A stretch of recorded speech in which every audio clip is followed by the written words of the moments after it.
Welcome to the LynchPin podcast with Nora Lynch and Maribeth Lynch. Maribeth, we're starting to make this the two of us. I love it. How are you doing this week? I'm doing great. How are you, Nora? I'm doing great. I actually just had headshot day today. It was just total coincidence. Interesting. Well, you look beautiful. I have to say those colors are very becoming on you. Thank you very much.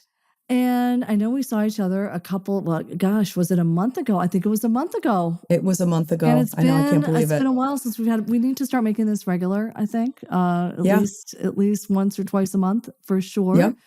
And I actually was going to have my daughter on, and I thought, wouldn't that be interesting, right? Have our daughters give a take on how our moms were growing up, the good, the bad, and the ugly. You know, it's funny. I remember when my daughter was about, I don't know, she was like second grade, third grade. And I was sitting in the other room and I looked over at her and she was sitting with like a wine glass, going like that with it. And she was pretending she was on the phone and she was using the names of the people that I worked with. And I won't repeat them because they would know who they were. And she was having a full-on conversation, drinking a glass of wine. And I thought, oh my gosh, have I totally destroyed my daughter?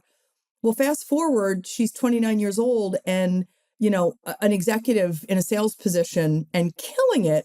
And I hear her now on the phone when she's working from home visiting. She lives in New York City, and I hear her and I think, you know what? What I thought was going to ruin her has made her a better version of herself. So I don't know. The same goes so we have New York, LA. New York, right, LA kids, that's right? Mary Jo's graduating next week. Well, in a couple of weeks on Memorial Day weekend. And amazing. She's killing it. And she's an older senior because she had with the sports and everything. So she's 23, knocking it out of the park. And of course, we're not bragging about our kids, but no. And I feel like even though there were some rough times that I felt horrible as a mother, and still even to this day, I'm freaking out. Oh my God, I'm going to be gone for 5 days. Who's going to cover for me? What am I going to do? I have 2 listings and it's just still really hard. I don't care what anybody says. Oh, you have to prioritize. You have to do this. It always is with us all the time.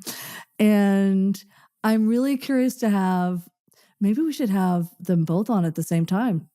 I think that would be so much fun. Let's do that. The next one, we're going to do that for sure. We're going to do that. So stay tuned for the next one up is going to be, oh my goodness, our mini me's, 2 old broads with the 2 moms after 25 years plus in the business. I'm stopping now too. I don't say longer than 25. I'm like, about 20 years, about 25 years. Right. Well, it's like, at what point do you say, like, I'm really old? Like, the years that I've been in the business means I'm really old. So maybe I should just stop that. Right. But, you know, you raise a great point. And as usual, we really don't ever script these shows, which I think make them so authentic and real and like whatever comes out, comes out. What are your thoughts? So, you know, we've talked a little bit about social media over time and whether we're into it or not into it. I happen to be the not into it end of things, but that's just me. But I am watching some young agents with children, bringing their children to showings and, you know, and I have to admit, and I'm sure this is old school, so please forgive me, anyone young that's listening to this that might bring their child on showings. I would do anything to separate my children from my job because I really felt and still feel that professionally we have to put on our game faces and we have to be, you know, professional selves. And as much as our families might bleed into a conversation, you know, it's really not about us. It's not about our kids. It's not about us. It's about our clients. Okay. So I'm getting to be, I think at one point, you know, Lee Brown, when I was at one of her speaker trainer camps, and I was just saying, I'm just a grumpy old realtor. She said, that's what you should go. You should go by grumpy old realtor. I'm like, oh, that's not really but I do call myself a grumpy old realtor every once in a while because I'm really not grumpy.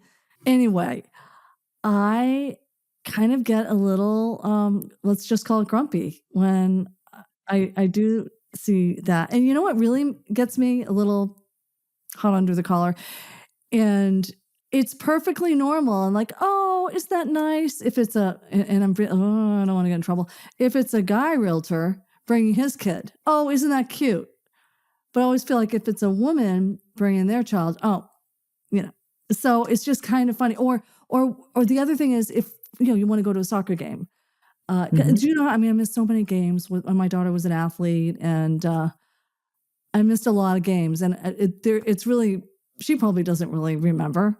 I went to a lot of them, but I missed a lot too. And I really wish but it was always that struggle of, I have an appointment, or I have a showing. Cause you never know, it's flexible, but it's not flexible. We're on 24/7. I don't care what anybody says. It's not flexible you have to be at all. available for your clients. Even today, I'm thinking I have to go up. Do I go up today to New Hampshire to finish moving my parents out of the house? Or do I go tomorrow, but I have a showing tomorrow at 10:30, but it's an hour away from that place. It's just, and then one showing got canceled for today. Anyway, getting back to your question. So you're saying you're triggered.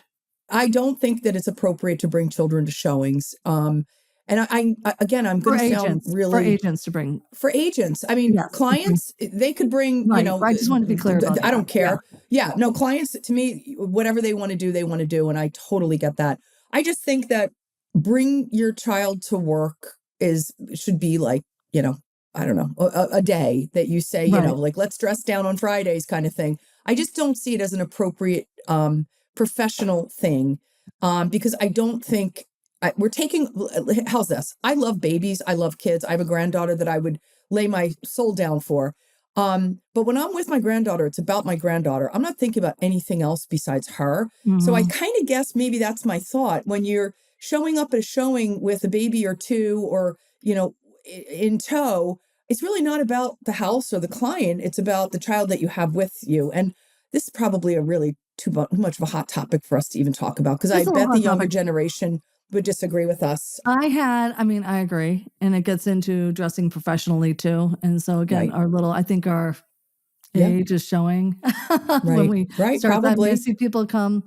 One time somebody saw me in jeans at a soccer game and like, oh my God, I've never seen you in jeans. And well, it's like seeing a teacher out of school, but that's the same thing. You'd say, oh my God, like I was Catholic school educated. If you ever saw a nun without their habit on, it was goodness. Oh my God, I do kind of think as a realtor, our job, if you were really embedded in your community, you should go to the grocery store full on dressed up, like, or don't go. Send somebody as your proxy, like your husband or your wife or your kids, or go to a grocery store outside of town. I would have sometimes my pretend tennis outfit on. Exactly. Like, well, that's like, okay, I'm like a pretend or golf or whatever. And that's what. Right. Oh my gosh, that's great. About going to Florida every once in a while. Nobody knows who I am in Florida. I just can go to it's just so funny. But if you're a realtor in Florida, I think you can wear dress down stuff because that's like the vibe. If you were working on Nantucket, it would be a completely different vibe. I think you have to meet your market where it is and be able to read the market and what they expect. And, if you want to list like luxury homes, then you need to dress that way and you need to act that way. And everything that you has to reflect that, including, your demeanor and, all of that. So dogs are another thing. I told you at the beginning of the podcast, I have a dog sitting at my foot right now that I love. It's my grand dog. But I don't think animals have really a place in our business. I mean, I love animals, but how many times have you walked into a house and someone says, oh, are you okay with dogs? I always say, absolutely. Your dog, fine. I'm totally fine with it. But the same is not the opposite. If you have a dog, I've been to an open house recently where someone had their dog with them. In the house? In the house? They had the dog. Yeah. She had her dog with her. Her explanation of it was that she just wanted the dog there for safety. So not a service animal, because that gets tricky, right? For the service animal, all that. Yep. So I haven't really had that happen too often. Yeah. I have a friend in Canada that just recently got her license, and she was a major business finance person, and she's probably in her 50s now, and she's now got a real estate license. So I said, oh, Tina, I have to have you on because teaching old dog new tricks, because let's face it, some of these, younger people out there are really knocking it out of the park on TikTok. I still love my TikTok. Me too. I gotta push myself, make myself do it. But, they're really knocking it out of the park. And I mean, when I just for my photo shoot, I mean, again, my photographer who rents space in my building, Leah O'Brien, shout out to Leah O'Brien. She was having kind of a special today, one couple shots for a certain amount of money. And I wanted to support her. But I had to pick up the car at 8:00. Then I had a showing at 9:00. And I booked this a while ago, this 10:00 one this morning. But here they are, she and the person doing hair and makeup, they're young, they're in their 30s. I don't think they're in their 30s. I said, you have to get on social media. They're young. I mean, I don't want to get on social media because I can't stand the way I look. But right. Me too. But I'm like, oh my God, to be in your 30s, I mean, you got a clear launch pad. Yeah. And no, I'd like to be behind the camera. I said, oh my gosh, you got to make yourself do it. So I did an Instagram live, because it could be, so I just posted that on stories and reels right now. Good for you. But and so I am saying this, you have to do this, but I have to do it myself too, right? So I want to have Tina on to kind of see what she, as a new agent, what their thoughts are and what they think it's going to take, and kind of what approach you're going to take to building a business. Because it's not easy. I hate to be grumpy. Again, I'm using grumpy. When somebody knew, I'm going to, make so much money and this and that. I'm like, do you have any idea the investment of time and money and no income coming in? Anyway. So I also realized we talked about this before, but getting involved in the town more.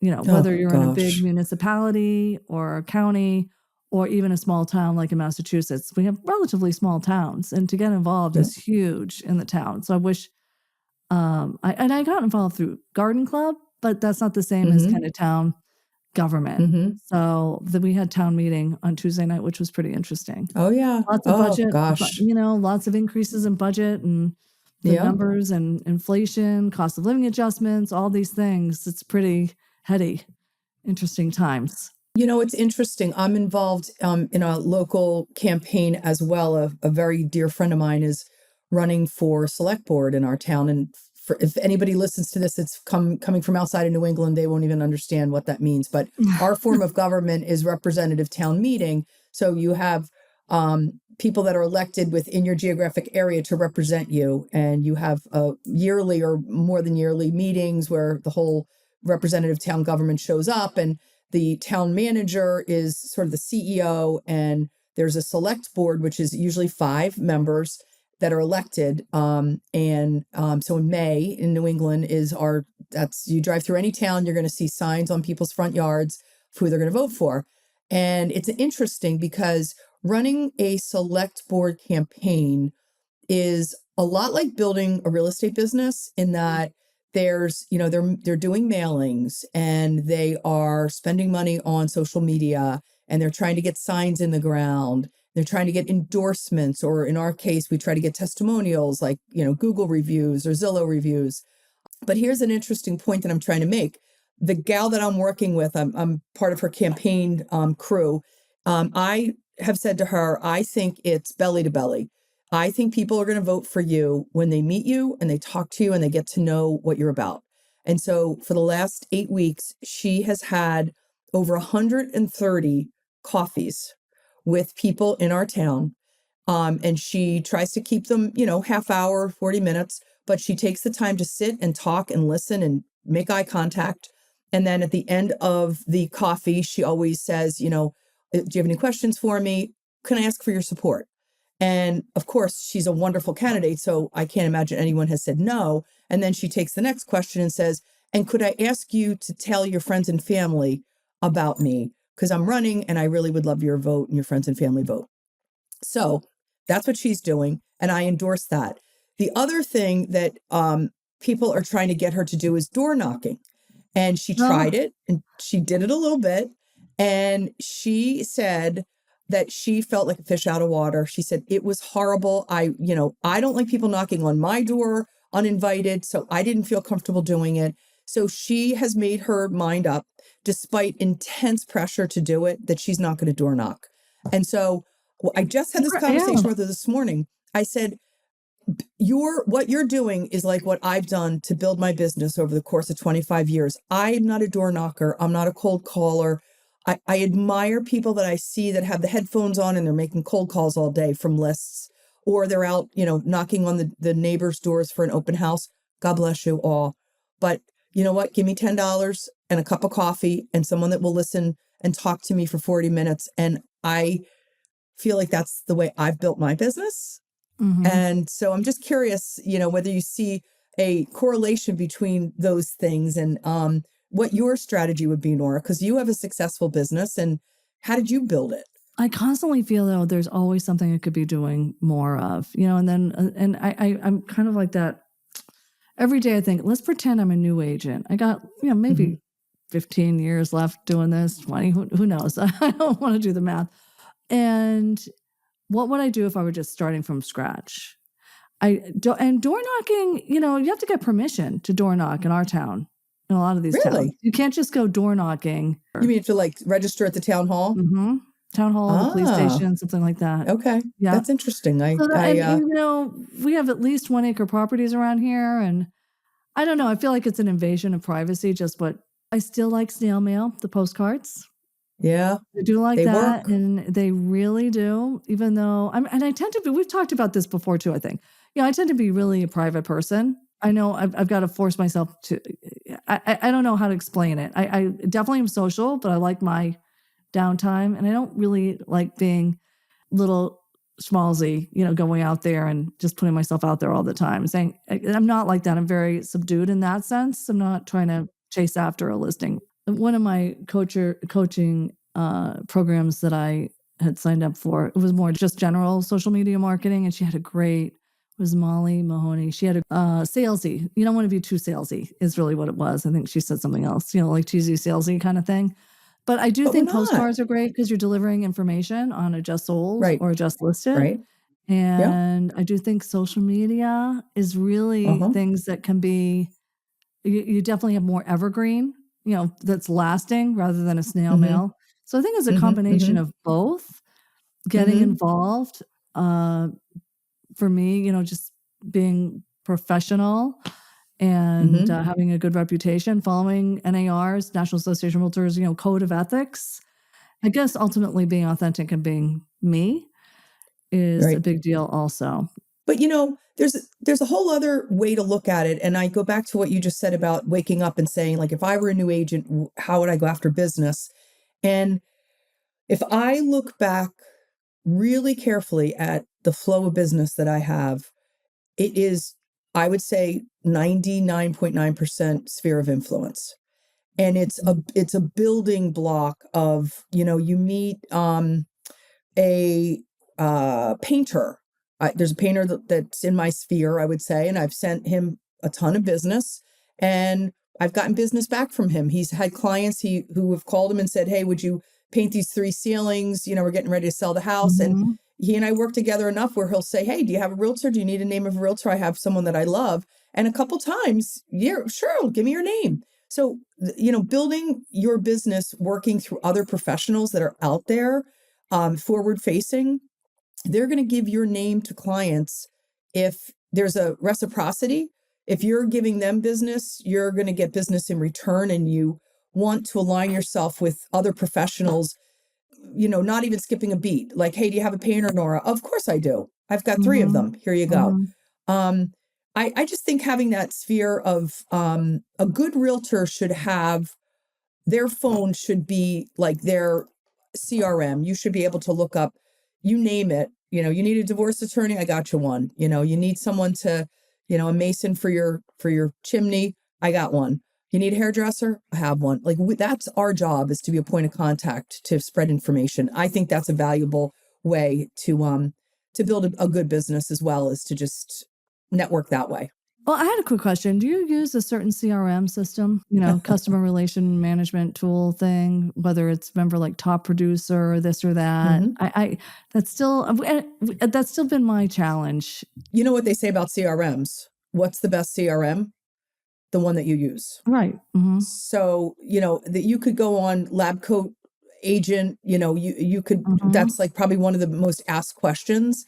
And I've studied it. And I think a spreadsheet, really what you need, in my opinion, is a name, an email address, and a phone number, and a way of tracking touches. And I'm a big failure at that. So I do have a CRM on a spreadsheet, but I am a failure at staying in touch on a constant basis with my sphere.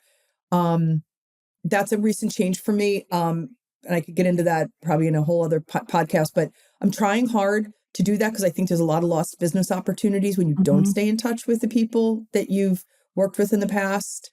But I also, I'm not making this up when I say this. Most of the people that I work with in my town end up becoming like a friend. So I stay in touch with them just naturally because I check in on my friends a lot. So I don't know. It's not transactional. This is relationship based. Right. And when you go deep with relationships, that's when you get the referrals going. That's it. That's not that hard, really. You do it on basically an Excel spreadsheet or Google numbers or whatever, and just kind of keep track that way. Yeah. I mean, I have my mail list and I'm working on that. I think I've sent you that Home by Design magazine. That's been kind of interesting. Oh, yeah. That's good. Yeah. That's really good. It's beautiful. And it's pretty. It's kind of I don't mind spending the money with it's, I like it. It's a good representation. And yes. And it's just kind of low key, but it's a nice product too.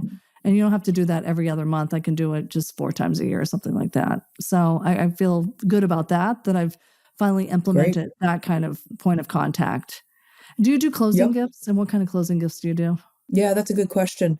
There was a point in my career where I was really, still, but back when I really started to gain stamina and was selling, 40, 50 houses a year, I wanted to have it to be like a plug and play. Like, here's my closing gift. And I actually landed on one that I thought was a really good one. And I went to a real estate conference and a woman got up and talked about closing gifts and said, and it was Cutco knives, by the way, was the closing gift that I thought was just fabulous. Because I thought, who doesn't want a Cutco knife? It's wonderful.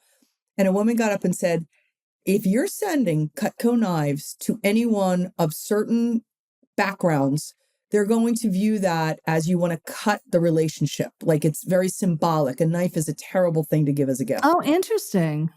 And it was like, oh my gosh. Okay, there you go. I can't do my Cutco knives because they were like the spreader, Cutco spreader knife, and I had my name and my company on it. I used to give out, wine bottles with wine openers with my name engraved on them, but then, became, not everybody drinks. You don't want to.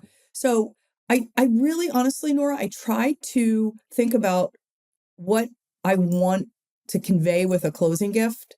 And I mean, who doesn't love, if they love their home, a beautiful portrait of their home, beautifully, that's a lovely gift. I've given that many, many times.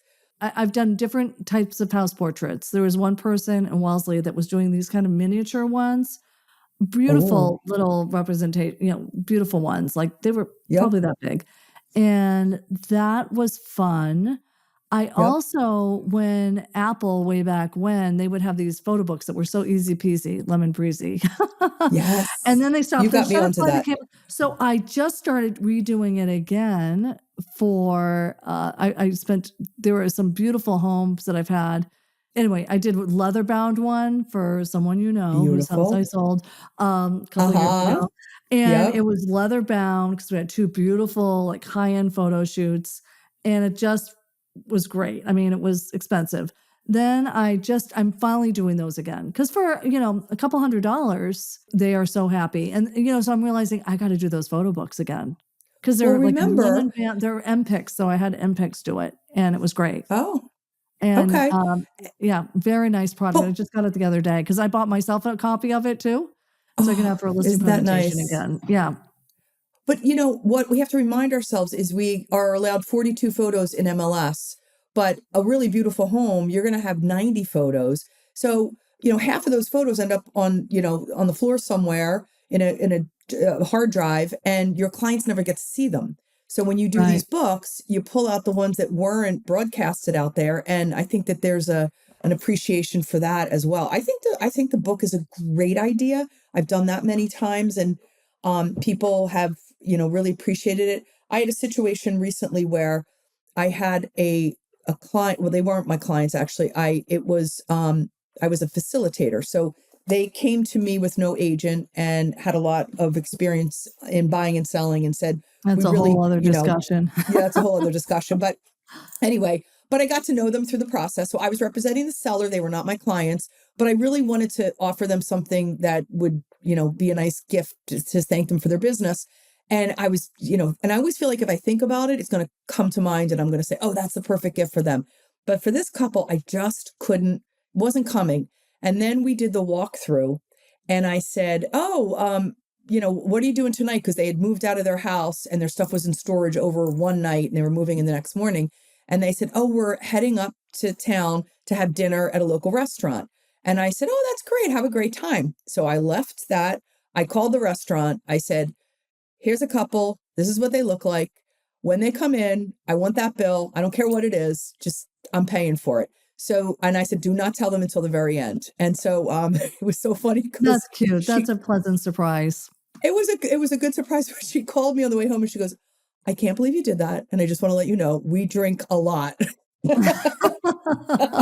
didn't even know what the bill was until I got it. But she was like, I think she was like a little uncomfortable. Like, had I known you were paying for it, I wouldn't have ordered, I don't know, whatever kind of bottle of wine they ordered. I don't know what they drank, but anyway, it's kind of funny. No good deed goes unpunished, so to speak. But right. Little memorable things like that, just to tell people that you appreciate them.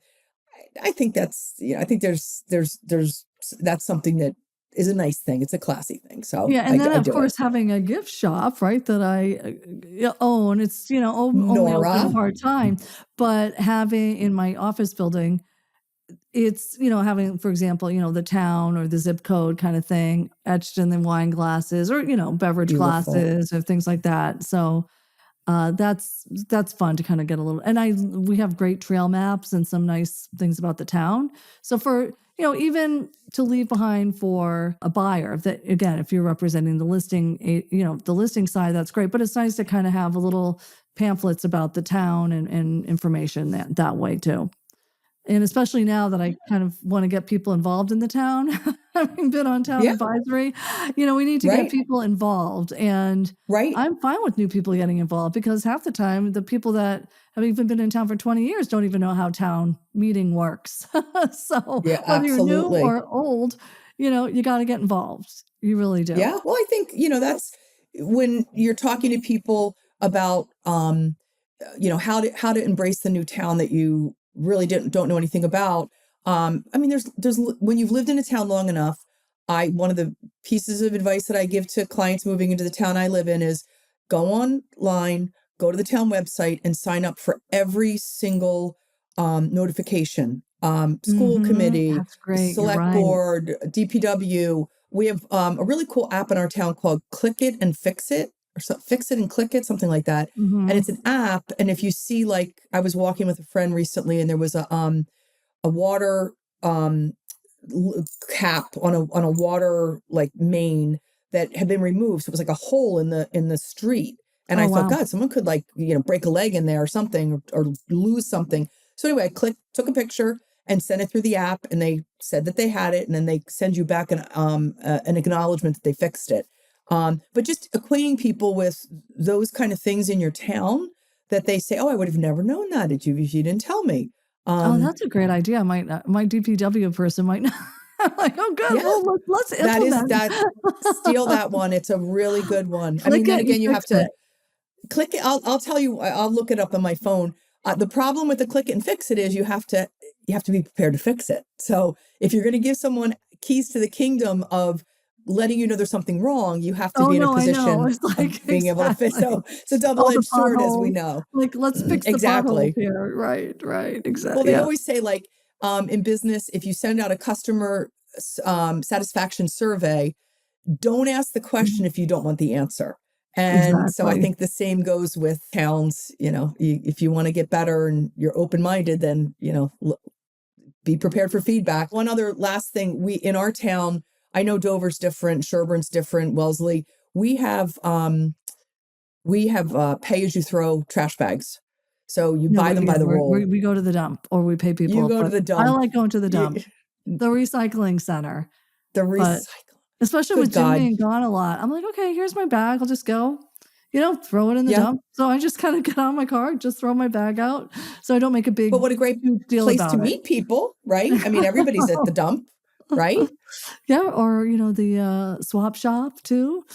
So anyway, But you were saying about that. So you have the pay for bag thing, which would drive me crazy actually, to put bags into another bag that's kind of flimsy. To put bags into another bag. There's a whole other story around that, but it is here to stay in Shrewsbury. So we'll, if we do a gift basket, I'll throw in a couple rolls of those because you don't know what you don't know. So you go to throw trash out. Why do I see blue bags and where the heck do they come from? Well, there you go. So I just think being practical with gifts, Home Depot cards, stuff like that. If someone buys a house that needs a lot of work. So I don't know. These are probably old school things. I'm sure, a lot of the newer people coming into our business might have whole different ideas on whether or not they even give closing gifts. I don't know. It might be that might be an antiquated practice, but we do it. I don't know. I hear both things and I think, well, all right, it is people, I think, expect it. And I think I do like the book for the sellers and for the buyers, like a gift certificate, depending like if it's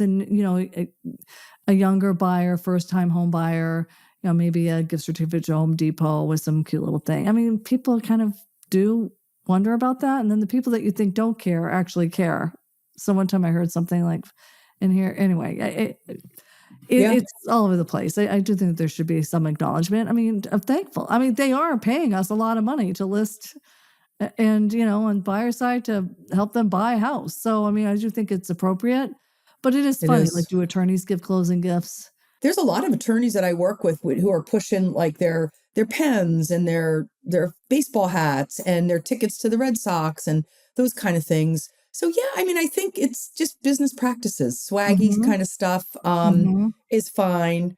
But, it's about being genuine. Like, what's your love language? If you're someone that loves to receive gifts, then, in a real estate transaction, it's almost expected. Like, I know it's so funny. And I don't love to receive gifts. Isn't that funny? I'm not a gift. No, I'm not either. I don't care about gifts. Yeah, that's me too. Like when Jim brings me coffee, do you know that it's like the biggest sin with him being gone? It's like, I'm like, damn, I have you don't to get your coffee? I don't get coffee.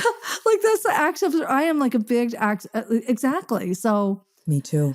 That's another thing we should talk about, 5 love languages, right? But I think the 5 love languages, that's actually an interesting topic because getting to know, it's not necessarily the love language of your clients, but how do they want to receive their information? Like what, you have to meet them where they are. How would you like me, what's my best way to communicate with you, Mr. Jones? Well, I don't know. I don't text at all. Okay. Well, thanks for telling me that because I text everybody. Sort of vetting that out. Or if it's 2 people, one person, like, I don't want to hear anything. Just talk to person A, buyer A, or seller A, or they both want to be texted and emailed on everything. And some of them want emails only, no texting. And then that's a challenge because I only check, to be checking emails all day long, in addition to texting, I probably check emails, every 5 hours because the texting is where somebody needs. So it's really, you have to figure out what that is because then you have to be more attuned to checking emails all day long. Right? Well, how many text threads have I been on? And it just happened to me the other day where it's the husband, wife, or the partners and me. So it's, the way you communicate effectively, quickly, right? So I'm in this text thread with clients who I sold their house like literally 2 years ago. And they texted me and said, happy birthday, which was lovely. And I said, oh gosh, thank you so much. How you guys doing? Birthday. That was a couple weeks ago. It's all okay, water under right. the bridge. The old news. I think I did But wish you happy they birthday. Go ahead. so they moved to Florida. I'm like, oh my gosh, I was just down in Florida. How's it going? So we exchanged this cute little, back and forth.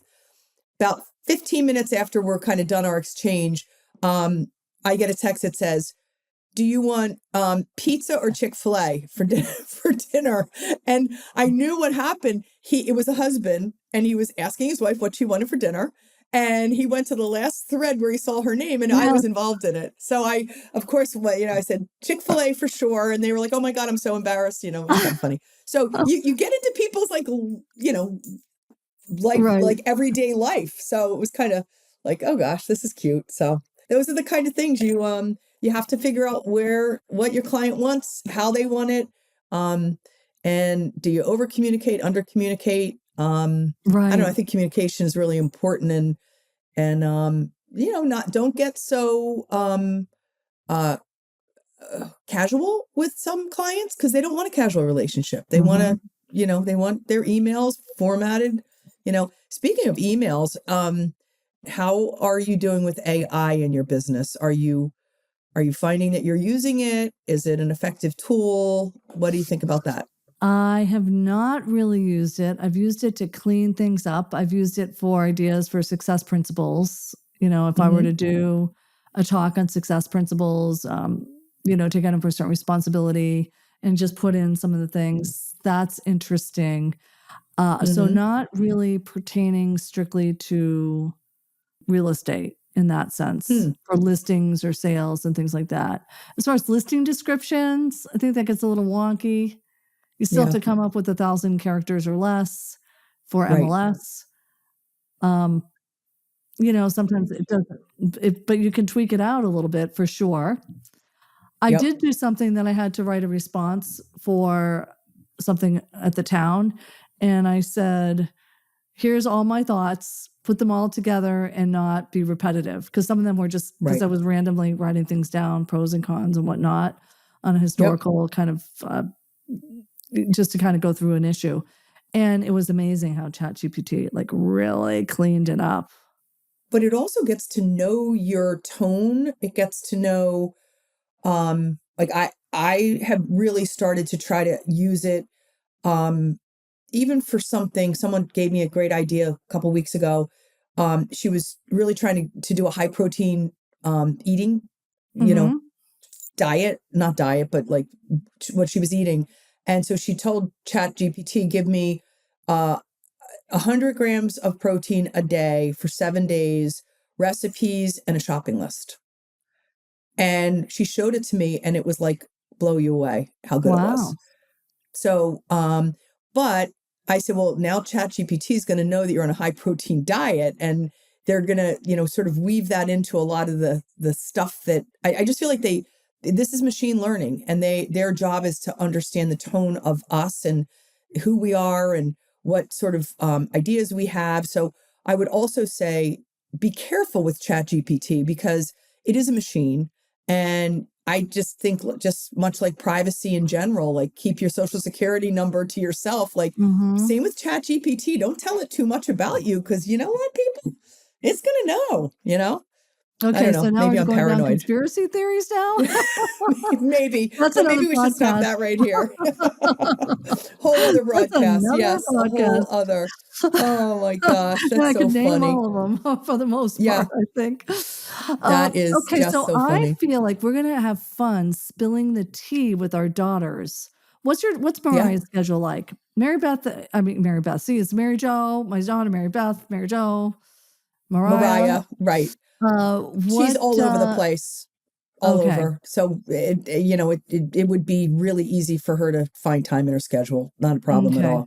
So maybe we can even do that as soon as next week, because I'm anxious to get Mary Jo on here. That would be fun. And she might have some time next week. I know she has finals, I think, coming up because of graduations in a couple of weeks. So that'll be great.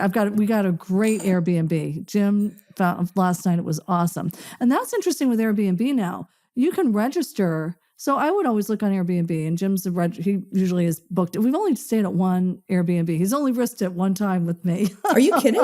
One time? One time. It was down in Florida before we had that place. It was probably 7 years ago when his mom got remarried, or, not remarried, but she got married for the second time because his father had passed away. It was really cute. And we stayed at this fabulous place on A1A. And it was great. So that was knock it out of the park. But I always hear these horror stories on Airbnb. Like you get there, you're like, oh my God.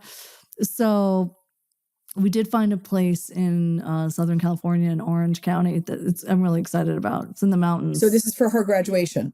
I'm going to stay 5 nights. Oh, wonderful. That'll be great. You know what? I think you're going to have a really good experience. I have stayed in 30 Airbnbs. I've never had a bad experience. Not one. Really? Yeah. But did you know how you can register guests now? So last night he sent me the link, but in order to open it, anyway, he sent me the invite for it. So you can register. So you have to kind of register as a guest if you want to see it. So it was pretty interesting. So now they've got his information, then my information, and then Mary Jo registered her information. I think that's pretty cool. Like, well, because they're being exclusive about who they want to rent to. So there's a whole lot of, and I think that's a really great thing, because having had my own Airbnbs myself that I ran, it's weird. Like somebody just randomly shows up and says, yeah, I want to book your house for a week. Inquiring minds want to know, like, what are you doing in town? Who are you? Like, give me your name.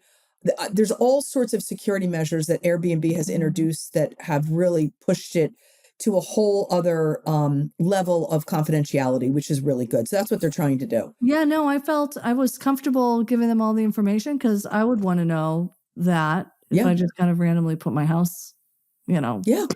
I mean, again, you have to make sure you're not breaking housing, any violations there. But that's different, I guess, when you have your own Airbnb. Yeah, I don't even know if fair housing would apply to, I actually think it would. Apply to us as professionals, which is a really interesting, that's a legal hotline kind of question.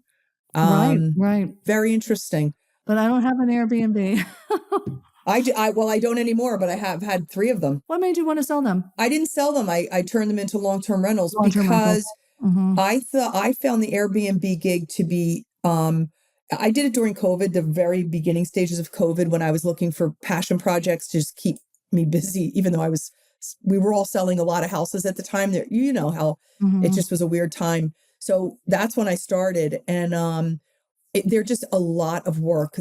Trying to get those 5-star reviews, you have to just bend over backwards. They have to be perfect. And if you fall short at all, you're not going to get a 5-star review. If you don't get a 5-star review, you're not a super host. If you're not a super host, you can't charge the higher rates. It's a whole, I say kudos to anybody that has a successful Airbnb business. That is an amazing thing. And I did have 3 of them that were running at one time, all super host status. But it was a whole job. It was a job. The turning of it too, to turn it after a week and all that. I have long-term rentals myself and I love it. So I think it's great. It's less headache is really, I mean, I'm the kind of person that when I get into a hotel or an Airbnb, I'm like looking at the sheets and they better be crisp and white and like perfect. And anything less than that wouldn't satisfy me as a person that's staying in an Airbnb. So I had the same expectation so it was a lot of upkeep. It is a lot of stress, but that's another one, I'm so glad. I would love to have Chris Bird on. Have you ever listened to Chris Bird, part of like Residential Real Estate Council? Of course. Yeah. We were at that one together. And it's great for real estate agents, for the tax advantages. For us to have rental properties and, also for the consumers. Oh, we knew we had to get him in. We had to get her. Is it what kind of dog? It's a golden doodle. A golden doodle. Yeah. And it's the postman just put mail in our front door. We knew that was going to happen. I knew it was going to happen. Thankfully, it's at the very end where we didn't blow it and she wasn't barking the whole time. So that's good. That's great. No, I think we need to put that in. So I think that's probably our sign for wrapping up. So let's say the next time we'll have Zachary line it up with all 4 of our texting, I think is the best way to do it. Yeah. Great. All right. And I'll get Mariah's number and Zachary already has Mary Jo's. And no rehearsals, no nothing, and they can give us, oh gosh, I'm kind of nervous about it. Are you nervous? I know. No, I'm not nervous at all. Because you know what? I've met your daughter and she is a superstar. She's so poised and professional and presents herself so well. And I would say my daughter's the same. I think it's going to be a really great thing for them and for us. So I'm looking forward to it. It will be fun. Really will. I think that'll be a fun one for the four of us to do. Definitely. Oh my gosh. So great. So if Mariah has buy-in, then we're good to go. All right. Well, I'll check with her. She's in San Francisco right now on business, but I will check in with her as soon as we hang up. So. Okay. That sounds fantastic. They can really get us good too. Oh yeah. Oh, they'll have all sorts of, they can spill the tea on us. There's no doubt about that. Spilling the tea on Nora and Maribeth. That'll be the title for next week's. And I'm glad everybody joined us and hope you gleaned something out of our little chats here and hope to do it a little bit more often too. So absolutely. Terrific. Okay. Thank you, Nora. Appreciate you. Take care. Bye. Right back at you. Bye-bye. Up. So let's say the next time we'll have Zachary line it up with all four of our texting, I think is the best way to do it. Yeah. Yeah. Great. All right. And I'll get Mariah's number and Zachary already has Mary Jo's. And no rehearsals, no nothing. And they can give us, oh gosh, I'm kind of nervous about it. Are you nervous? I know. No, I'm not nervous at all. Because you know what? I've met your daughter and she is a superstar. She's so poised and professional and presents herself so well.